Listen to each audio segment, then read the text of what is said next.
Hi everyone! So for today's video, I'm going to teach you how you can easily set up parental controls on your Google Chrome. So first, let's head over to chromewebstore.google.com, and from here, you can search extensions and themes. In this search bar, let's just search for parental controls and press enter.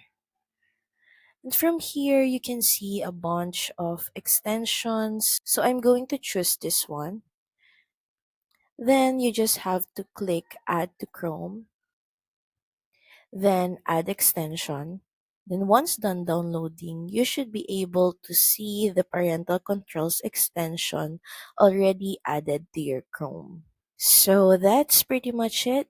Thank you very much for watching this video. I hope that this video helped you on how you can easily set up parental controls on your Google Chrome. Please don't forget to like, share, and subscribe to the channel. I will see you again on the next one. Bye!